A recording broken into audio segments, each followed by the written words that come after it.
ஒரு ஏழை மீனவன் வலையில் மீனுக்கு பதிலாக தங்கம் மாட்டினால் எப்படியிருக்கும்? அப்படித்தான் முத்து என்ற ஏழை மீனவனின் வலையில் தகதகவென மின்னும் ஒரு தங்க மீன் சிக்கியது. அடேங்கப்பா, என்ன மீன்டா இது? தங்கம் மாதிரி மின்னுதே.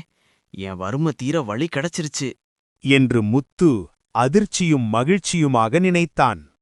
அவன் அதைத் தொடப்போனபோது அந்த மீன் திடீரென மனிதக் குரலில், ஐயா, தயவு செஞ்சு என்ன விட்டுருங்க.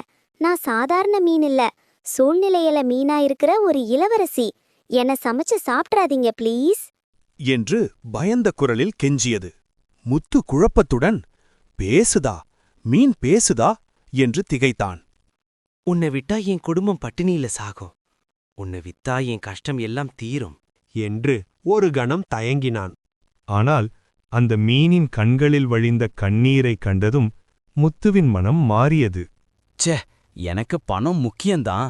ஆனா ஒரு உசிறு துடிக்கிறத பாத்துக்கிட்டே எனக்கு அந்த பணம் வேண்டாம். போ, பொழைச்சு போ என்று பெருமூச்சுடன் அதை தண்ணீரில் விட்டான். அடுத்த நொடி தண்ணீர் ஜொலித்தது. நீரிலிருந்து ஒரு அழகான இளவரசி கையில் வைர மோதிரத்துடன் வெளியே வந்தாள். நல்லவரே, சுயநலம் பார்க்காம எனக்கு உயிர் கொடுத்தீங்க.